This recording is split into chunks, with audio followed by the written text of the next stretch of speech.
Hello everyone, I'm Michaela Kathleen, and for this video I'm going to be playing a game of Book Trope Bingo.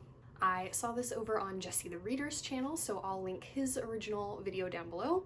Although, as he says in his video, this has also been done by Book Riot, so credit to them as well.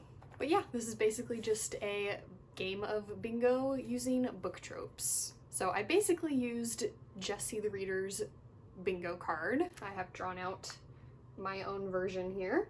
So yeah, let's get started. Got my cup here to get my numbers from. All right, 03, which is pick a book with a character in it that loves books. Pretty easy, I have a lot of those. I want to take one that I'm hoping that I wouldn't have to reuse. I'm gonna go with The Book Thief, which the main character, Liesl Miminger, is just learning to read at the beginning of this book, and she loves it so much that she starts stealing books from the big house up the street. Just draw in that space. And I almost forgot my free space. I tried to make it look like little books. Got two here. Okay. G2. Pick a book with sibling rivalry. Okay, for this one I'm going with I'll Give You the Sun by Jandy Nelson, which this book, the main characters are twins, Jude and Noah, and they are kind of competing for their mom's attention in this book. They have a really great sibling relationship for the most part until something happens that makes them kind of drift apart a little bit, but they also kind of have this rivalry to get their mom's attention. She's a very artsy person, and so they're both kind of trying to be artsy to get her attention. All right, updated bingo board. B5. Pick a book with a character who discovers that they have powers. Okay, for this one I'm going to go with Midnight for Charlie Bone by Ginny Nimmo, which is a book from childhood that's got major Harry Potter vibes. The main character ends up going to kind of a magic school, but at this school everyone has different abilities, and our main character, Charlie, discovers that he can hear people speaking in photographs saying what they were saying at the time that the photograph was taken. All right, next number. B2. Pick a book with a love triangle.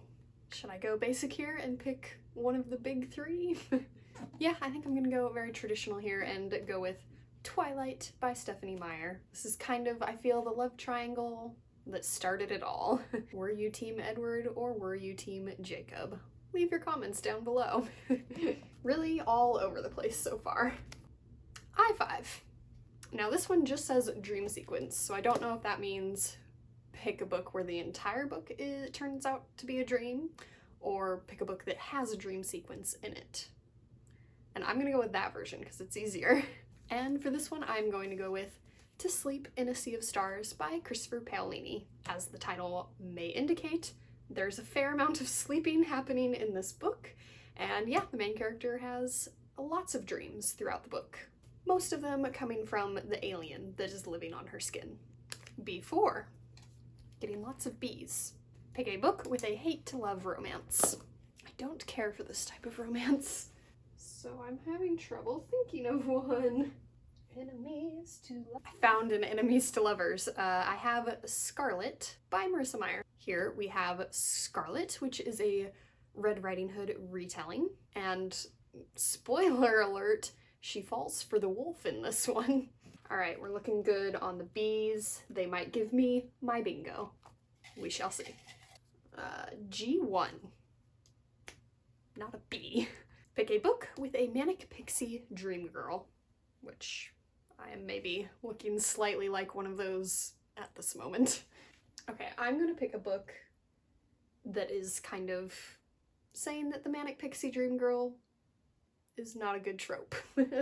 And that is Paper Towns by John Green. Margot Roth Spiegelman is a bit of a manic pixie dream girl in this book, or at least she is made to be one by the main character, the boy who is viewing her through his teenage boy lens. And yeah, this book is kind of trying to make the point that that is not how people should be seen. Why are these so hard to unfold? N4. It's not helpful. Alright, this one is pick a bad boy with a tragic backstory. And I think I'm gonna have to go with the fan favorite here, and that is Kaz Brecker from the Six of Crows duology by Leigh Bardugo. I think everybody loves Kaz. His backstory could not be more tragic, and we all just really want what's best for Kaz. Still truly all over the place. I3. Pick a book with insta-love. Which, darn, I've picked one already that would be perfect for this, and that is I'll Give You the Sun. But alas, I don't want to reuse books, so I might have to try to think of a different one. Twilight would have been good too. Insta-love.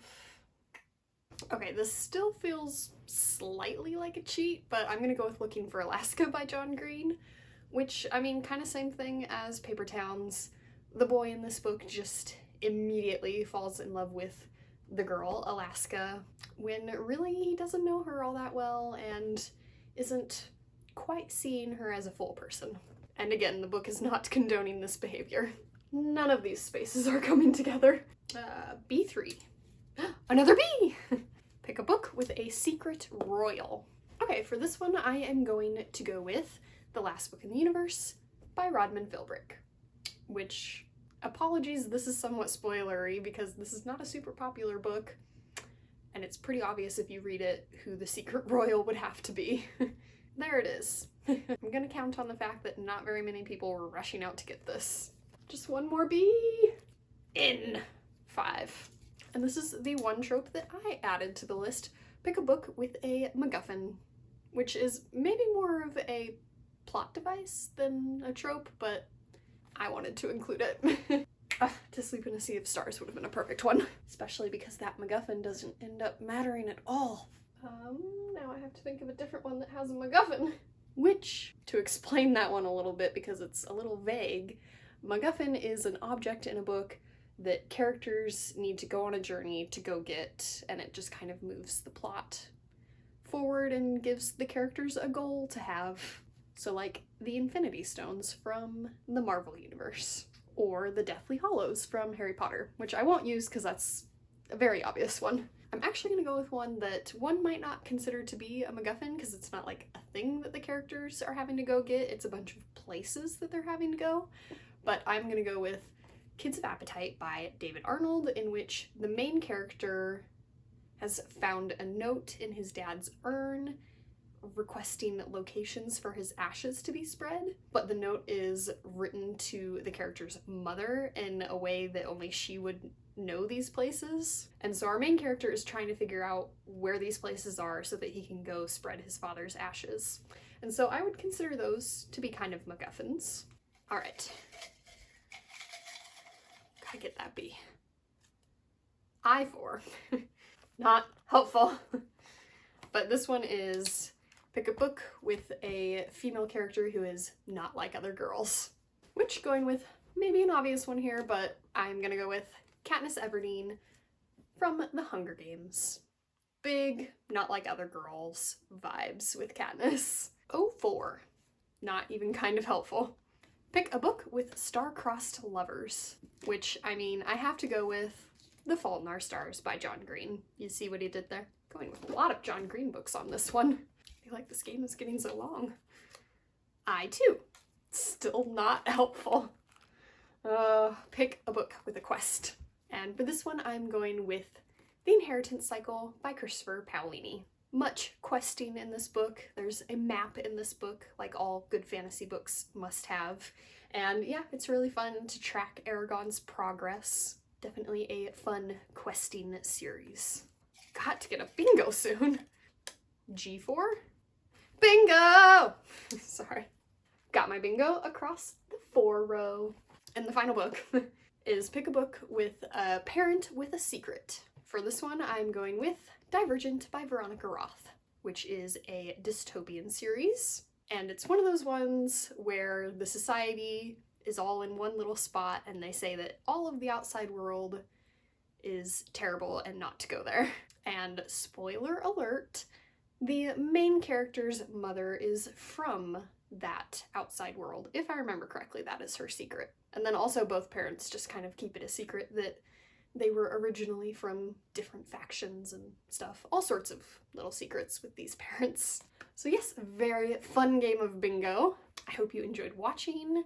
If you haven't already done this on your own channel, I would recommend. It's very fun. And now on to the quote for today's video, which today I have one from the movie I Love You, Beth Cooper, which is originally a book, but I know the movie better. And it's just two little lines between the characters Dennis Cooperman and Rich Munch. And it goes, "I'm just trying to make it through the night alive. You're not alive unless you're living." Thanks for watching. Remember, words matter.